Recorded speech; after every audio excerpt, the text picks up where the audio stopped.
सबने जय जोहार। आज मन्नारी कालकी माता ने जो उनके साथ जो घटना हुई, उस घटना के विरोध में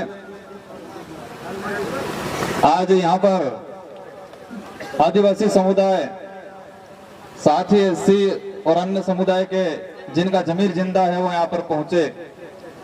मैं मेरा वक्तव्य शुरू करूं इससे पहले यहाँ पर जो पंडाल में जो लोग बैठे हैं, जो प्राकृतिक पंडाल है, इन सभी से अनुरोध करना चाहूंगा कि आप तन से तो बैठे हो भी,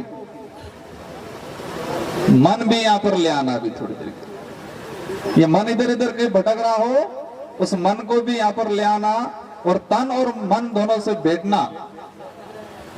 और मेरे से पहले जितने वक्ताओं ने जो बात रखी है, इन वक्ताओं की जो बात है, अपने सॉफ्टवेयर आज ही ऊपर वाली जी खोपड़ी दिमाग आना सॉफ्टवेयर में हेती सेव करी दियो और फिल्टर मारी लियो ने। मेरी जो बात कह रहा हूं इसमें जो अच्छी बातें हैं, इन बातों को भी हमेशा के लिए सेव कर देना और समय आए उन समय के अनुरूप इन बातों, ये जो बातें कही गई है, उन बातों के अनुरूप कार्य करें।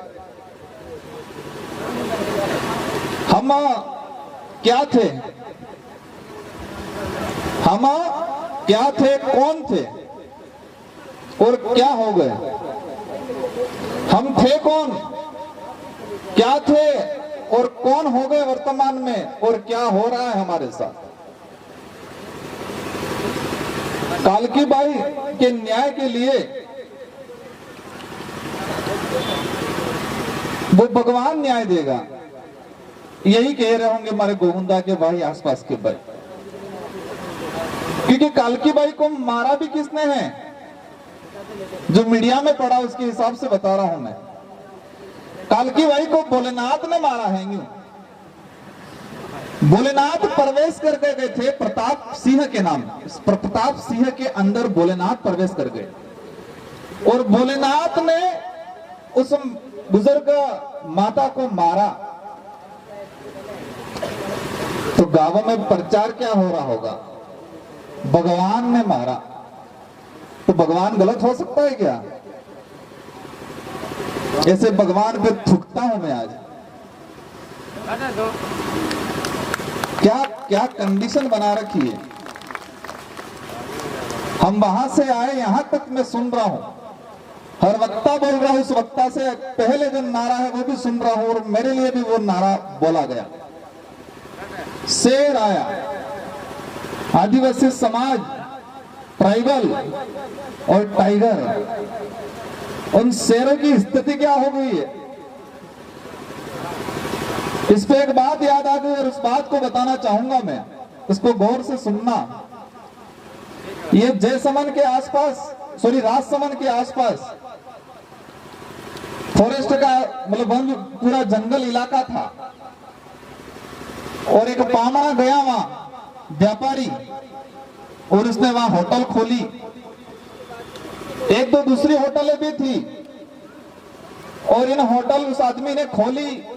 खोलने के बाद होटल बराबर चल नहीं रही थी, होटल पे कोई ग्राहक नहीं आ रहे थे बराबर बाजार से, लेकिन वहां इसके पास में एक टंकी बनाई थी पानी की। तो उस पानी पीने के लिए जंगल से शेर आ रहा था, पैंथर आ रहा था और वो पैंथर उस टंकी पे पानी पीने आता था चुपके, दिन में, शाम को, सुबह। तो उस जो व्यापारी जो था उसने तरकीब सोची और उस पानी के अंदर अफीम डाल दिया, क्योंकि वो सर कभी कभी आता था, पानी पी के चला जाता था अपने जंगल के अंदर। तो उसने देखा कि शेर को कैसे कब्जे में किया जाए, कैसे गुलाम बनाया जाए, और उसने उस पानी के अंदर अफीम डाल दिया और वो शेर उस पानी का आदी बन गया, वो नशेड़िया हो गया। और जो जंगल का राजा कहलाता था वो इतना गुलाम बन गया, उतना गुलाम बन गया कि इस होटल के पास ही बैठा रहता, पानी पी के उस टंकी के पास ही।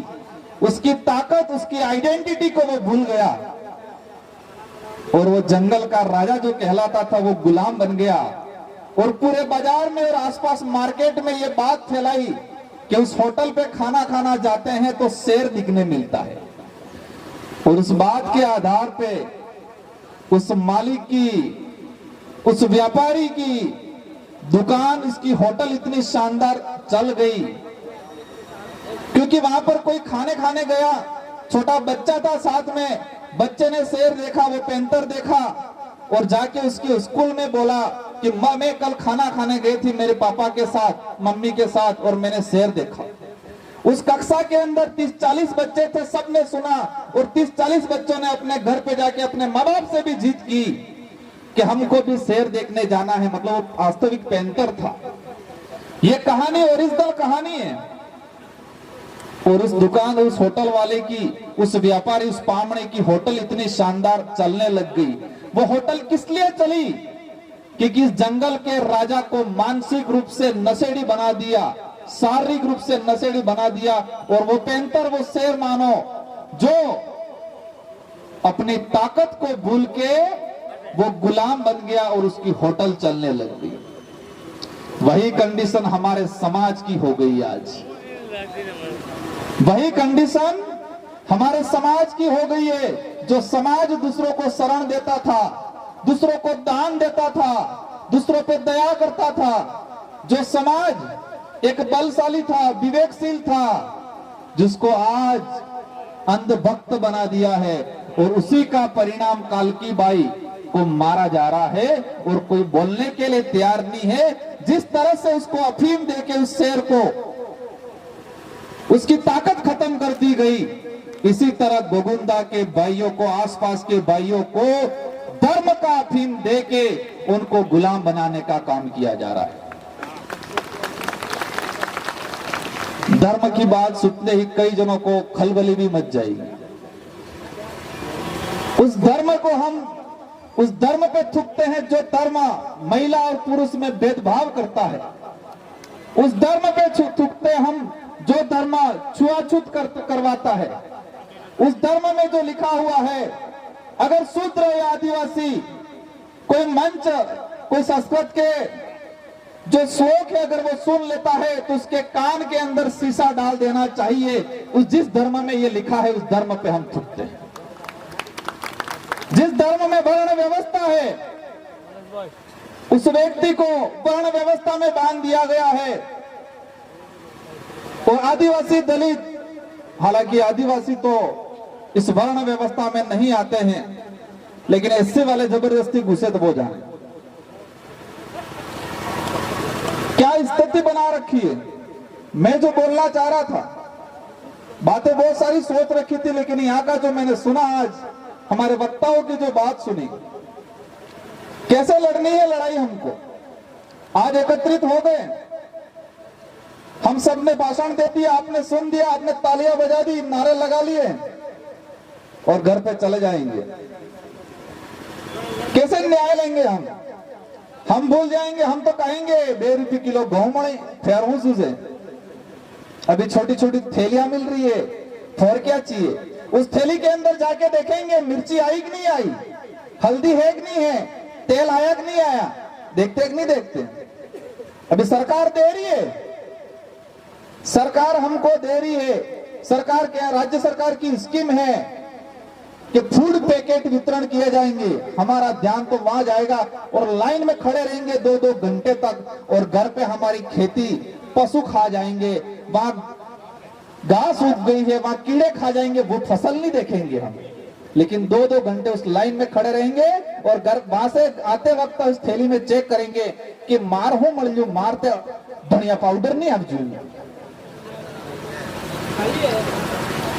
मैं भी सरकार का समर्थक हूं, सरकार को समर्थन दे रखा है, लेकिन सरकार की ऐसी स्कीम जो इस देश की गरीब जनता को आत्मनिर्भर नहीं बनाती है, उसको गुलाम बनाती है, उसको परजीवी बनाती है, ऐसी योजनाओं का मैं विरोधी हूं।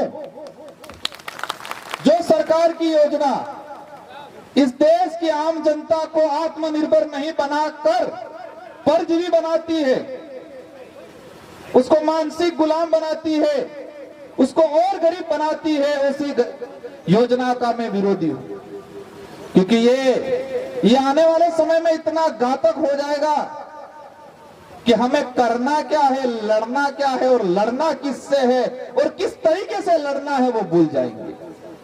और इस बात पे किस्सा सुनाना चाहूंगा।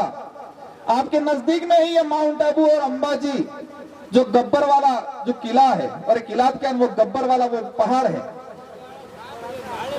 उसके आसपास आपने बंदर देखे होंगे। माउंट आबू में भी एक दो बार गया हूं, गब्बर की तरफ भी गया हूं। तो आप जब हम गए थे और इसके बाद जो यात्री जाते हैं तो सारे के सारे बंदर उस रोड पे रहते हैं। एक ऐसा जानवर, इतना फुर्तीला जानवर कि इस पेड़ से कूद के उस पेड़ पे जा सकता है। जंगल में मनचाही चीज जो फल फ्रूट मिला है कोई भी उसको खा के जिंदा रह सकता है, शानदार जीवन यापन कर सकता है। इतना ताकतवर जानवर, इतना फुर्तीला जानवर उस सड़क पे बैठा रहता है। और जो भी यात्री आते हैं, गाड़ी आती है, दौड़ के जाता है और दौड़ के जाने के बाद तुरंत ये करता है, कोई थैली देता है, थैली पे पड़ जाता है। और इसके बाद होता क्या है, उस अगर मादा है बंदर तो उसके बच्चे पैदा हुए और उस बच्चों ने पैदा होने के बाद उस पेड़ पे लगा हुआ फल नहीं देखा, उस बच्चे ने उस गाड़ी में आती हुई थैली देखी और उस थैली में नारियल, केले, बिस्किट, सड़ा हुआ रोटी, वही देखा उस बच्चे ने। उस मादा जो बंदरिया थी, जो जन्म हुआ, जन्म होने के बाद बच्चे पैदा हुए, उस बच्चों ने जंगल में जो शानदार फल फ्रूट था, उसके जो खाने लायक जो चीजें थी वो नहीं देखी। पैदा होते ही उस रोड पे पैदा हुआ, वो गाड़ियां देखी, गाड़ी के अंदर आते लोग देखे, फ्री में देने वाली थैली देखी। और इसके बाद हुआ क्या, कोरोना काल आया और कोरोना काल आने के बाद वहां गाड़ियां बंद हो गई है, पुलिस वाले लट लेके खड़े रहे, लॉकडाउन है, लॉकडाउन करके। इस बात को गौर से सुनना। तब ये गाड़ियां नहीं गई, यात्री नहीं गए, और यात्री नहीं गए तो फ्री की थैलियां नहीं गई, फ्री का केला नहीं गया, बिस्किट नहीं गया, नारियल नहीं गया। और उस दौरान उस सड़क पे ये बंदर रो रहे थे। क्या कर रहे थे? रो रहे थे। और कई बच्चे उस दौरान, कोविड काल के दौरान कई बच्चे मर गए। पास में जंगल था, जंगल में पेड़ थे, उस पेड़ों पे फल फ्रूट थे, बहुत सारी चीजें खाने लायक थी, लेकिन वो तो उसकी ताकत भूल गया था, उसकी पहचान भूल गया था। और लास्ट में कोरोना काल में उस रोड पे कई बंदर के बच्चे मर गए थे। और वही कंडीशन इस देश की आम जनता की, आदिवासी समाज की हो रही है। हम हमारी ताकत भूल रहे हैं, फ्री की योजनाओं पे ध्यान जा रहा है, हम हमारे खेत भूल रहे हैं, हम फ्री की योजनाओं पे ज्यादा ध्यान जा रहा है। और आने वाले समय में कंडीशन हमारी उसकी तरह हो जाएगी। आप समझ रहे होंगे, इतना तो विवेक होगा कि मैं कहना क्या जा रहा हूं। एक ताकतवर जानवर, मैंने दो उदाहरण बताए, एक शेर का उदाहरण बताया, एक माउंट आबू अंबाजी, और ये दोनों ओरिजिनल घटना है, दोनों ओरिजिनल घटना है। अब यही कंडीशन हमारे समाज की हो रही है, तो फिर शेर का क्या होगा? वो अफीम खा के पड़ा रहा था, वह अपनी राजा तो क्या गुलाम बन गया था। यही कंडीशन हमारे कांग्रेस बीजेपी के अंदर घुसे हुए लोगों की हुई है। तो वो कैसे कालकी बाई के लिए आवाज उठाएगा? जमीन हड़प रहा है वहां, कैसे आवाज उठाएगा वो? और हम सब मिलके पुलिस वालों को बहुत गालियां देते कि नहीं देते? बेचारे पुलिस वाले क्या करें? मैंने क्या बोला? बेचारे। इनके लिए भी एक शानदार बात बता दूंगा। ये राज तिलक गांव है, यहां पर राज तिलक हुआ था, तो राजा रजवाड़ों का राज चल रहा था। ये माने राज तिलक मतलब जिसको राजा घोषित किया गया। और उस राजा रजवाड़ों के काल में, मुगल काल में क्या होता था? हमारे बुजुर्ग लोग कहते थे, जब हम पैदा हुए, समझदार हुए, और समझदार होने के बाद हमने बुजुर्गों से सुना कि पहले देश गुलाम था, अब देश आजाद हो गया। तो हमने पूछा गुलाम देश था तब क्या होता था? तो हमारे बुजुर्गों ने कहा कि उस समय काला कानून हुआ करता था। क्या बोला? काला कानून हुआ करता था। तो हमने पूछा कि वो काला कानून क्या था?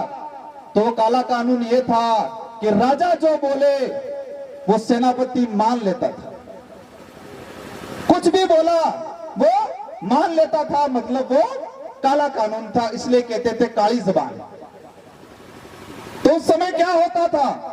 राजा बोलता था सेनापति को कि ये दिन नहीं रात है, सेनापति बोलता यस सर ये दिन नहीं रात है, और वही सेनापति सारी सेना को कहता कि ये दिन नहीं रात है, और सारी सेना बोलती यस सर ये दिन नहीं रात है। पुलिस वाले भी सुन रहे, क्या वर्तमान में भी यही हो रहा है? वर्तमान में भी राजा रजवाड़ों का राज चला गया, लेकिन वो आदत है, वो सोच और वो आदेश नहीं बदला है। ऊपर से कह देता है अधिकारी कि कालकी बाई के मामले में एक जने को ही गिरफ्तार करना है, और यस सर एक जने को ही गिरफ्तार करेंगे, ये बोला होगा उस अधिकारी ने। और उस अधिकारी ने इन सिपाहियों को कहा होगा कि जाओ एक जने को गिरफ्तार करके लाओ। उस सिपाही को पता है कि कालकी बाई के मारने में सहयोग में 2-3 लोग और थे, लेकिन उस सिपाही की हिम्मत नहीं होती है कि साहब ऐसा नहीं ऐसा है। वो सिपाही क्या बोलता है? यस सर अभी आदेश की पालना होगा। राजा रजवाड़ों का राज चला गया, मुगलों का राज चला गया, लेकिन वो तरीका नहीं गया है। अब हमें पहचानना है कि इस लोकतंत्र के अंदर राजा बन के कौन बैठा है। ये लोकतांत्रिक देश है। हमारे पूर्वजों से हमने सुना कि पहले राजा रजवाड़ों का मुगलों का राज था और उस दौरान काला कानून चलता था। तो हमने आजादी प्राप्त कर ली। इस आजाद भारत के अंदर लोकतांत्रिक राज है, जनता का राज है। तो इस लोकतांत्रिक राज के अंदर, लोकतांत्रिक व्यवस्था में राजा बन के कौन बैठा है? उन राजाओं को बनाने में भी आपने ही सहयोग किया। लोकतंत्र की चाबी, इस देश को लोकतांत्रिक देश माना गया है, लोकतंत्र की चाबी है वो वोट है, और वो वोट की ताकत तो हम भूल गए, इस वोट की कीमत भूल गए, और हमने तो जिन्हें खादू इन्हें गाजू, जिसका खाया उसका गाया। वोटिंग के एक दिन पहले पौआ आ गया, बाजू की साड़ियां आ गई, अभी थैलियां आ गई, थैली में हल्दी नमक दलिया आ गया, और कहेंगे हमें तो जिनो खांगा है नो गांगा, जिसका खाएंगे उसका गाएंगे, और फिर हम वोट दे देंगे और फिर वो बाजा बन जाएगा। अब आज से ठान के जाना है, इस लोकतंत्र के अंदर जो राजा बन के बैठा हुआ है, जो आपका यहाँ का विधायक हो या सांसद हो, उसको एहसास कराना है 2023 के अंदर कि ये राजतंत्र नहीं लोकतंत्र है। क्या एहसास कराना है? ये राजतंत्र नहीं लोकतंत्र है, ये एहसास कराना है। कराओगे कि नहीं कराओगे? क्या आज सुन जाओगे, मेरे साथ सेल्फी खींच लोगे, कांति भाई के साथ सेल्फी खींच लोगे, घर पे चले जाओगे, स्टोरी चढ़ा दोगे, और चुनाव के दौरान पुटली मिल जाएगी, हम पी के वोट देंगे, और फिर हम 5 साल के लिए न्याय मांगेंगे। हमें दूसरों को गालियां देने से पहले, हमने दूसरों समाज या दूसरे नेताओं को गालियां देने से पहले हमें हमारी कमजोरी क्या है, हम क्या कर रहे हैं, उसको समझना पड़ेगा। और उस बात पे मैं आता हूं, मैं सुन सुन के थकाना बनाने का काम किसने किया? बिलों ने किया।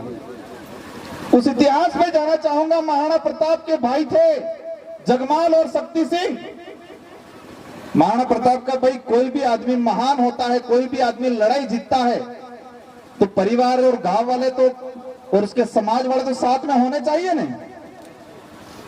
महाराणा प्रताप के भाई थे शक्ति सिंह और जगमाल, और वो दोनों कहां थे? महाराणा प्रताप की लड़ाई में, हल्दी घाटी का जो युद्ध हुआ उस दौरान जगमाल और शक्ति सिंह दोनों कहां थे? जिस आदमी को हमने शरण दी, ताकत दी, और ताकत देने के बाद राणा प्रताप से महाराणा कहलवाया, वो भीलों की सेना साथ में थी, राणा पूजा की सेना साथ में थी। और आज मैं तो मानता हूं जो राजपूत इस बिलो के लोगों पे अगर अत्याचार करता है तो वह महाराणा प्रताप का खून या उस कुटुंब का खून नहीं हो सकता है, क्योंकि उस दौरान राणा प्रताप को महाराणा कहलवाया और महाराणा प्रताप के भाई शक्ति सिंह और जगमाल दोनों अकबर के साथ थे और उनके मान सिंह जो आमेर का राजा था उसके साथ महाराणा प्रताप से लड़ने कौन आया था? अकबर आया था, मान सिंह आया था। और मान सिंह की सेना से लड़ा कौन था? यहाँ के भील लड़े थे। इसके अलावा कई साथी, कई समाज के लोग भी थे और जिस व्यक्ति के साथ उसका परिवार नहीं था और उस व्यक्ति को महान बनाया जिन भीलों ने, और इन भीलों पे आज अत्याचार होता है। मीडिया कितनी शानदार है, गोदी मीडिया। वास्तविक घटना अभी मुझे पता चला कि वो बुजुर्ग महिला चप्पल पहन के जा रही थी और उस प्रताप नाम के तुच्छ व्यक्ति ने कहा, तुम महारानी बन गई है क्या? मेरे से यहां चप्पल पहन के जा रही है। क्या बोला? तुम महारानी बन गई है क्या? चप्पल पहन के जा रही है। और उस बात पे इस महिला को बुरी तरह से मारा गया। उस बात को लेके यहां पर बुरी तरह से मारा गया। तो हमें क्या करना चाहिए? ये लड़ाई अभी गोफन लेके नहीं लड़ी जाएगी। गोफन हमारी कल्चर से जुड़ा हुआ, तीर कमान भी नहीं चलाने। ये लड़ाई शिक्षा से लड़ी जाएगी। आज से ठान लो, सबको शिक्षित होना है, सही गलत को समझना है और गोविंदा से हर दूसरे घर तीसरे घर वकील तैयार करना है। हमको यहाँ के एक सीआई है, सुनना है मैंने, 9 अगस्त की परमिशन दी। उस परमिशन में क्या लिखा? आदिवासी समुदाय मर्यादा में कार्यक्रम करें। बहुत आदेश देखे मैंने, बहुत परमिशन देखा मैंने, लेकिन किसी परमिशन में आज तक ये बात नहीं थी। क्या लिखा है? कि ये लोग आदिवासी समुदाय मर्यादा में कार्यक्रम करें। इस मर्यादा की परिभाषा क्या है? क्या अमर्यादित लोग हैं ये? उस सीआई ने परमिशन दी है, शायद उस लेटर को लिखा है किसी ने कि आदिवासी समुदाय मर्यादा में कार्यक्रम करे। जो अमर्यादित समाज हो, अमर्यादित लोग हो, उसके लिए लिखा जाता है। और किसी आदेश में हम समझते हैं नियम कायदों के अनुरूप कार्यक्रम करें, समझ में आता है, लेकिन मर्यादा में काम कार्यक्रम करें। और मैं आके साथी को कहता हूं, व्यवस्थित ड्राफ्टिंग बना और उस आधार पर एट्रोसिटी का मुकदमा दर्ज करवाओ उन पे भी, क्योंकि जिस समाज को आपने मर्यादा में काम करे ये लिख के दिया है, तो क्या वो समाज अमर्यादित है? जिसकी वजह से आप मूंछ तान रहे हो, उन पे आज तुम अत्याचार कर रहे हो। और मैं दोबारा कहता हूं कि जो ये हरकतें कर रहे हैं वो राणा पूजा, राणा महाराणा प्रताप के वंशज नहीं हो सकते हैं। एक दूसरा घटनाक्रम हुआ हमारे तरपाल गांव में।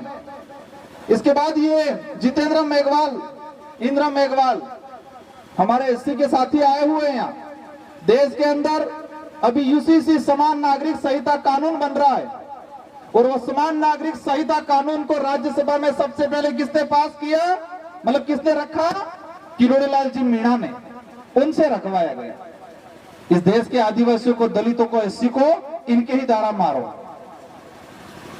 और हवाला क्या दे रहे हैं? एससी के भाइयों को क्या बता रहे हैं कि भीमराव अंबेडकर जी ने संविधान सभा की जो डिबेट हो रही थी और संविधान सभा की डिबेट के दौरान भीमराव अंबेडकर जी ने समान नागरिक संहिता का हवाला दिया था। यही आरएसएस के लोग एससी वाले लोगों को यह बता रहे हैं कि भीमराव अंबेडकर जी खुद चाहते थे कि यूसीसी आए, समान नागरिक संहिता कानून बने। और फिर मैंने भी संविधान सभा की डिबेट पढ़ी और उस दौरान जब ये उस दिन 23/11/1948 को इस पर डिबेट हुई थी, इसको रखा गया था संविधान सभा जब संविधान का निर्माण हो रहा था, और इस पर दूसरे लोगों ने ये रखा था। और अंबेडकर जी ने कहा था कि जिस दिन इस देश में समानता हो जाएगी, जिस दिन इस देश में छुआछूत खत्म हो जाएगा, भेदभाव खत्म हो जाएगा, उच्च नीच खत्म हो जाएगा, उस दौरान जहां उस समय के जो लोग होंगे, जो जनप्रतिनिधि होंगे, उस समय की जो विधायिका होगी, वो विधायक का समान नागरिक संहिता लाए, ये बोला था उन्होंने। और उन्होंने कहा था कि देश के अंदर अगर इससे पहले जब तक ये भेदभाव, जब तक ये छुआछूत रहेगा, तब तक इस तरह का कोई कानून नहीं बनेगा। क्या आज भेदभाव छुआछूत खत्म हो गया? और नहीं हुआ तो इस तरह का कानून लाने की क्या जरूरत है? और इसी दौरान इसको हाईलाइट किया गया। सायरा बानू कांड 2016 के अंदर एक जजमेंट आया, सायरा बानू ने अपील की थी, माइनॉरिटी को भी इसमें घसीट लिया और यहां पर किरोड़ी लाल जी के द्वारा इसको लाया गया। आदिवासी समाज इस इलाके में चलता है कि ईसाई है, वो है। आदिवासी समाज न तो ईसाई है, न हिंदू है, न बौद्ध है, न सिख है। आदिवासी समाज धर्म पूर्वी व्यवस्था वाला समाज है। ये मान लो आप दिमाग में। कई जोड़ों को लग रहा होगा इमरती क्या विधायक, क्योंकि हम इतने कट्टर बने हुए, जोरदार कट्टर बने हुए। धीरे धीरे समझ में आएगा आपको। हम किसी धर्म के विरोधी नहीं है, लेकिन जो धर्म आदिवासी को, एससी को, दलित या पिछड़ा या छुआछूत करता है, उस धर्म के खिलाफ है हम लोग। आज हमारे आदिवासी समाज के अंदर क्या क्या चीजें हो रही है, देश के अंदर कैसे कैसे कानून बनाए जा रहे हैं। अभी कार्तिक बिल को लेके चल रहा है, अभी तक न्याय नहीं मिला है, क्योंकि पता है कि ये समाज चुनाव आएंगे, कुछ छोटा मोटा दे देंगे, देने के बाद ये हमारे साथ आ जाएगा। लेकिन इस बार उनको एहसास कराना है कि ये समाज अब बेवकूफ में, बहकाव में आने वाला नहीं है। ये समाज अब तुमको अक्ल सिखाएगा। वो लोकतंत्र की चाबी है जो मत है, और इस चाबी को इस बार ऐसा लगाओ कि उनके ताले जंग खा जाएंगे, उनके दिमाग ठिकाने आ जाए। इस बार ताले उनके जंग खा जाने चाहिए। और कई लोग कहते हैं आपको, हमको कितना बेवकूफ बनाते हैं, कहते हैं नरेगा कानून ले आए। अभी राजस्थान सरकार एक कानून लाई, मृत शरीर सम्मान विधेयक, और उस कानून में यह है कि कोई भी गरीब आदमी अगर उसके परिवार के किसी लोग की हत्या हो गई है तो उसको लेके न्याय नहीं मांग सकता है। ऐसा कानून बना रहे हैं ये लोग, और हमको थैली दे रहे, इधर थैली दे दे के खुश हो रहे। और हमारा पढ़ा लिखा वर्ग भी कितना शानदार है, किताब पढ़ के अधिकारी कर्मचारी बन गया, और बनने के बाद बूट शूट लगा के शानदार रहता है, और कहता है हमारे लोगों को जो धोती या जो कल्चर कार्यक्रम करते हैं, तुम क्या गवार जैसे कर रहे हो। उनको कहना चाहूंगा, आप जो बूट शूट लगा के आज खड़े हो, अगर ये संस्कृति नहीं होती तो आपको सर्टिफिकेट नहीं मिलता, और आपको सर्टिफिकेट नहीं मिलता तो आप अधिकारी कर्मचारी नहीं बनते। और किसी भी आदमी के अंदर ये खुमार हो, जो रिजर्व कैटेगरी के आदमी, रिजर्व कैटेगरी के व्यक्ति के अंदर कोई खुमार हो कि मेरे अंदर एबिलिटी है, मेरे अंदर काबिलियत है, ऐसा अगर किसी के अंदर खुमार हो।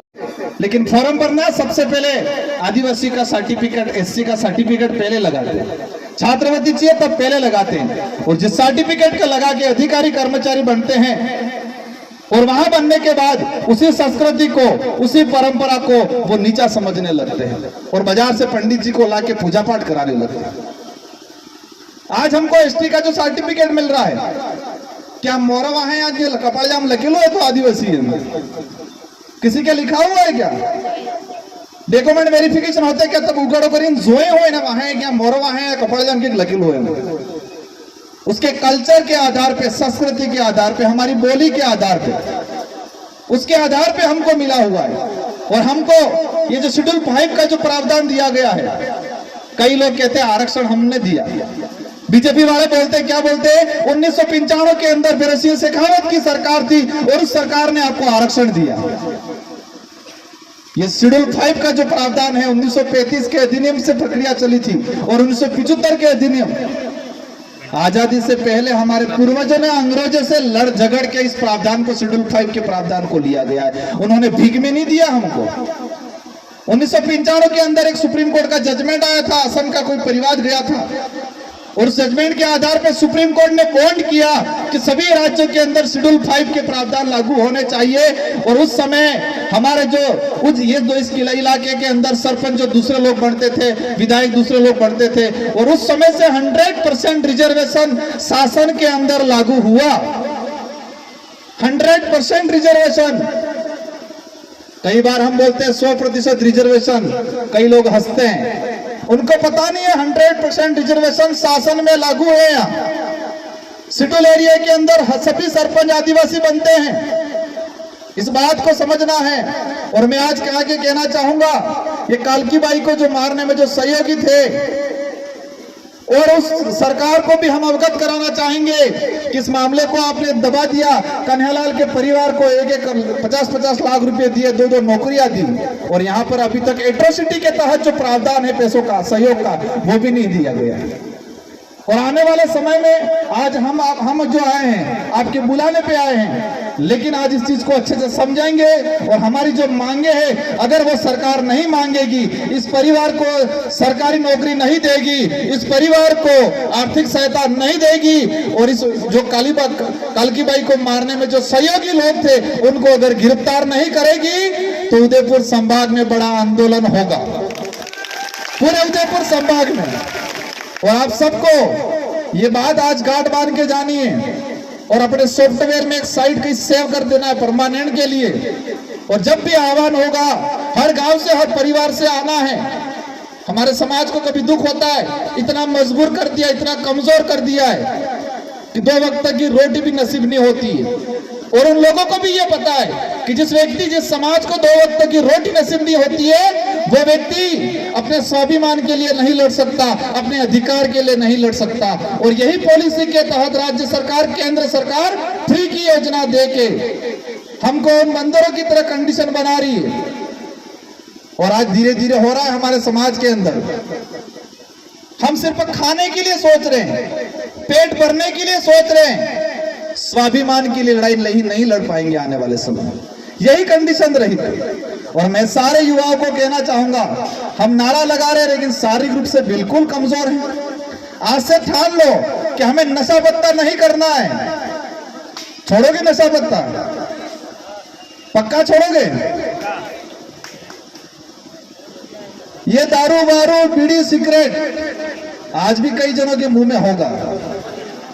उस शेर की तरह कर दिया हमको, वो अफीम पिला के गांडा करके टंकी के पास पड़ा रहता था, वो खाने वाले देखने आते थे। ये कंडीशन हमारी होगी। आज ठान के जाना है, हमें नशा पत्ता नहीं करना है, हमें शारीरिक रूप से मजबूत बनना है। और ये सेल्फी स्टैंड नहीं बनाना है, लाइफ स्टैंड बनाओ खुद का। सेल्फी खींच के शानदार, और मोबाइल के अंदर वो कैमरे डाउनलोड मत करो।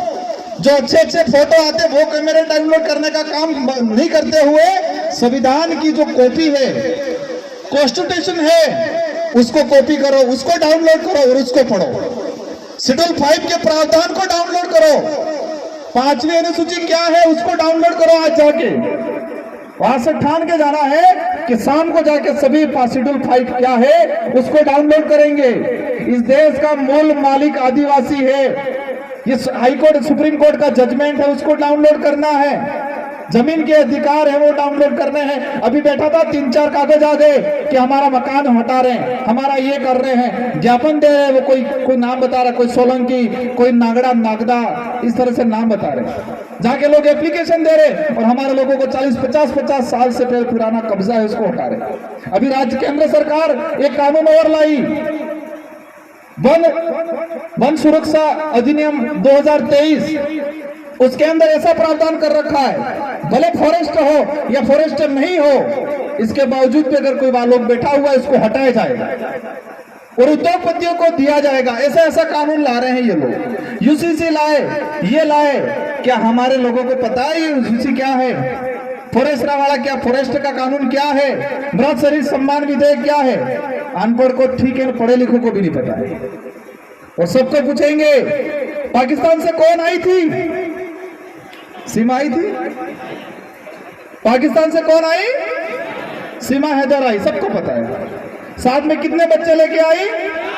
4 बच्चे लेके, ये सबको पता है। इस देश की गोदी मीडिया ऐसी ही चीजें दिखाती है, लेकिन फॉरेस्ट राइट एक्ट क्या है वो नहीं दिखाएगी, यूसीसी क्या है वो नहीं दिखाएगी। यहाँ वकील भी बैठे हुए हैं। यूसीसी अगर पूर्ण रूप से लागू होगा, भविष्य में एट्रोसिटी एक्ट खत्म होगा। जिस देश के अंदर समानता है, वहां छुआछूत कैसे हो सकती है, ये सुप्रीम कोर्ट का जजमेंट बोलेगा आने वाले समय में।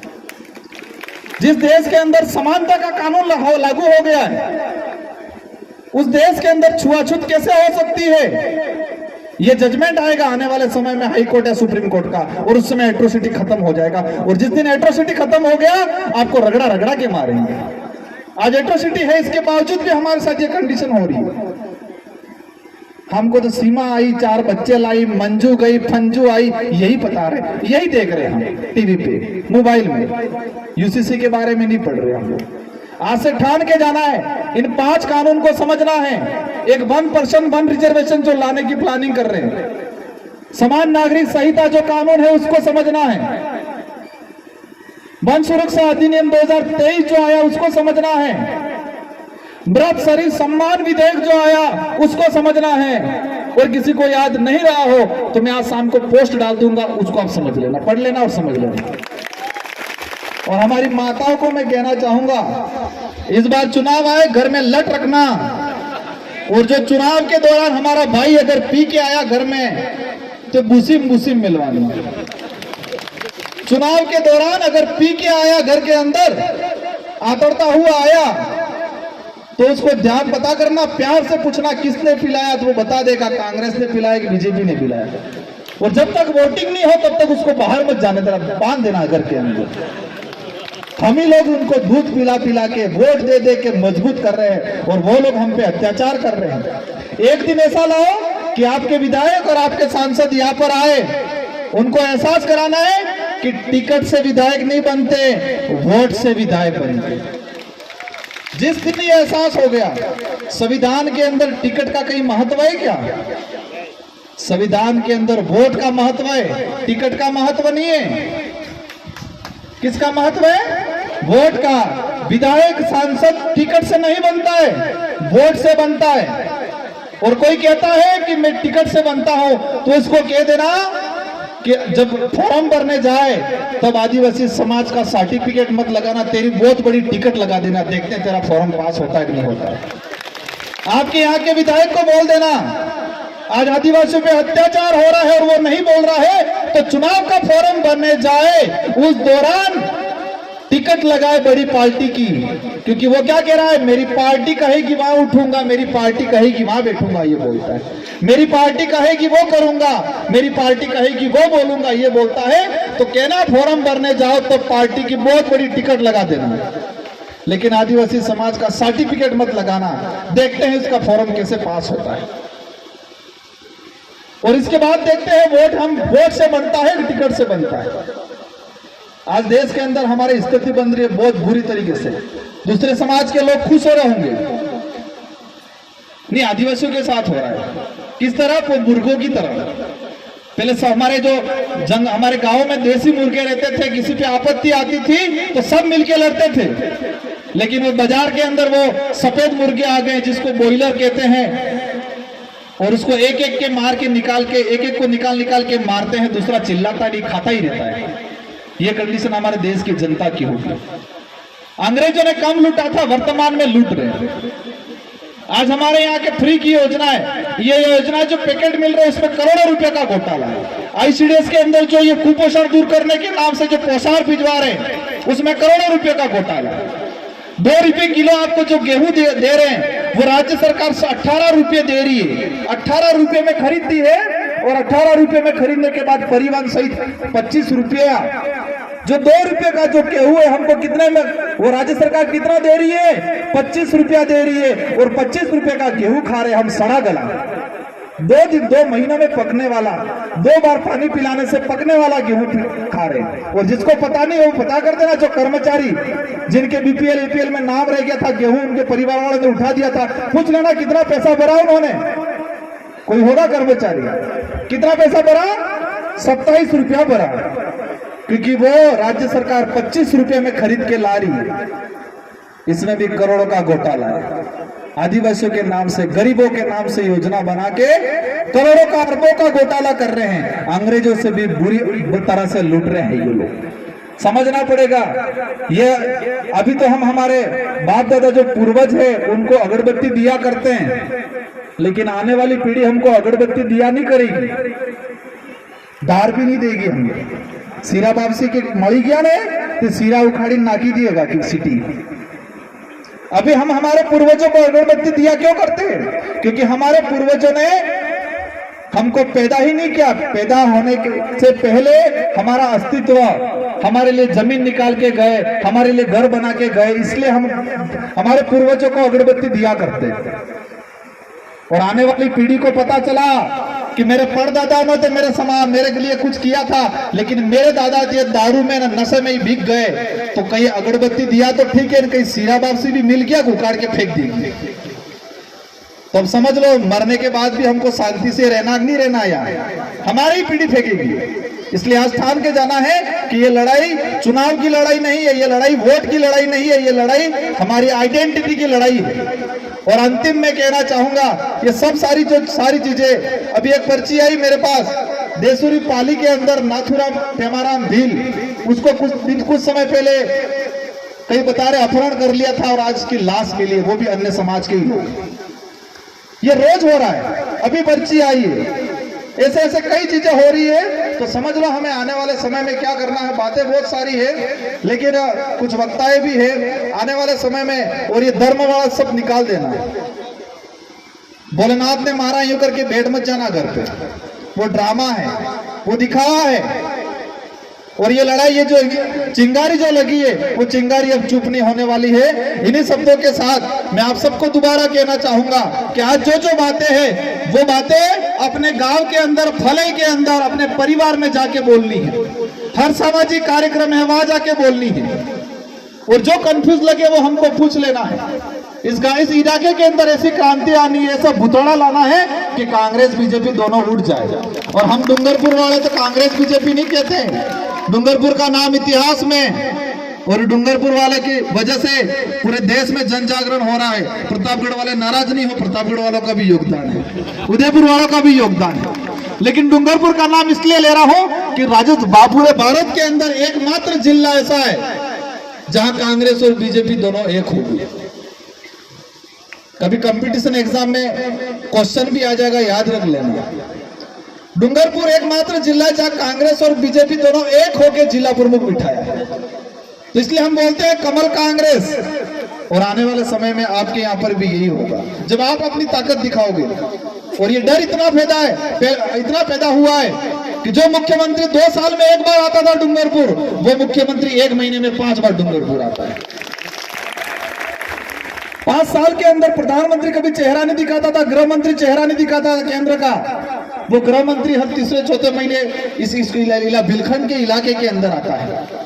और जो लोग कहते हैं बिल प्रदेश के अंदर बिल ही रहेंगे क्या, इस बात पर उनको मैं कहना चाहूंगा, बिल प्रदेश बनेगा। बिल प्रदेश की हमारी अभी की मांग नहीं है, गोविंद गुरु महाराज की मांग थी, इससे पहले हमारे पूर्वजों की मांग थी, इससे पहले कई लोगों ने मांग उठाई है, और उसी मांग को हम आगे बढ़ा रहे हैं, उसी सपने को हम साकार करने के लिए लड़ाई लड़ रहे हैं। और बिल प्रदेश में ये आदिवासी समुदाय एक ऐसा समुदाय है, ये दयालु समुदाय है, ये ईमानदार समुदाय है। अभी स्थिति ऐसी बना दी है, उसको मजबूर कर दिया है, बेचारा चोरी करने के लिए मजबूर होता है, कहीं लड़ाई करने के लिए मजबूर होता है, कहीं बौखलाहट हो जाती है। लेकिन वास्तविक देखा जाए स्वाभिमानी समाज है, सच्चा समाज है। और जो विदेश के अंदर जाते हैं हमारे देश के प्रधानमंत्री जी, उनका जब संबोधन होता है, उनको शुरुआत करते क्या बोलते हैं, क्या बोला जाता है कि उस देश के प्रधानमंत्री है जिस देश को महान देश कहा गया है, उस देश में विविधताएं हैं, अनेकताएं हैं। क्या बोला जाता है, हमारा देश भारत देश महान क्यों है, क्योंकि हमारे देश में विविधता है, अनेकता है, अनेक संस्कृतियां हैं, अनेक जातियां हैं, अनेक धर्म हैं, और उसी आधार पे उसको विविधता कहा जाता है, और उसी आधार पे महान कहा जाता है। एक रोडवेज के बाहर लिखा रहता है अतिथि देवो भव। क्या लिखा रहता है, एक बार मोदी जी गए थे कि ब्राजील, पहले मैंने उनका देख रहा था, क्या बोला वहां के संचालन जो कर रहा था, उसने इंग्लिश में बोला था, मैं हिंदी में ट्रांसलेट करूंगा। उन्होंने कहा था, ये वो प्रधानमंत्री है जिस देश में अतिथि को देवो भव भगवान माना जाता है।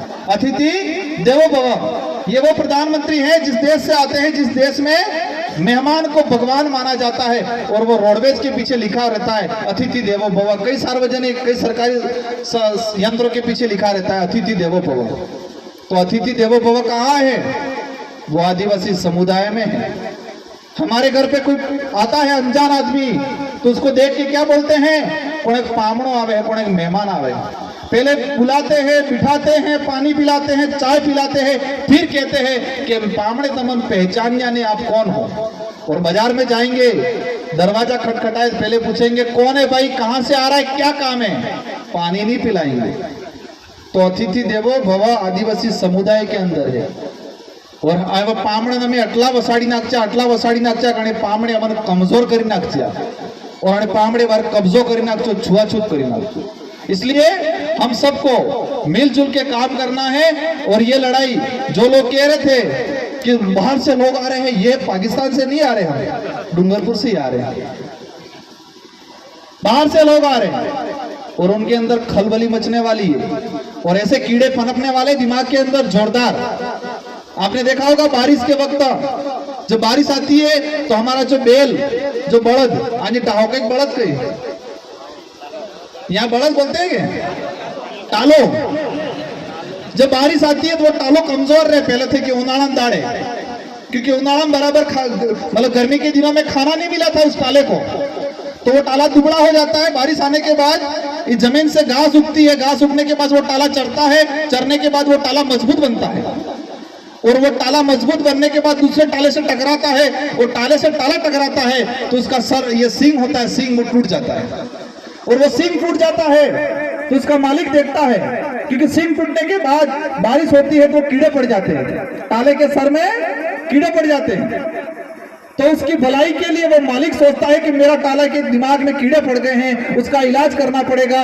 कांति भाई जैसे मेरे जैसे डॉक्टर को बुलाता है, डॉक्टर को बुलाने के बाद उस टाले को मजबूत पेड़ से बांधता है, उस टाले को मजबूत पेड़ से बांधने के बाद रस्सी से व्यवस्थित बांधता है, वो टाले को व्यवस्थित पकड़ता है, टाले के दिमाग के अंदर, इस सींग के अंदर दवाई डालता है, दवाई डाल के रू डालता है और रू डाल के कीड़े निकालता है।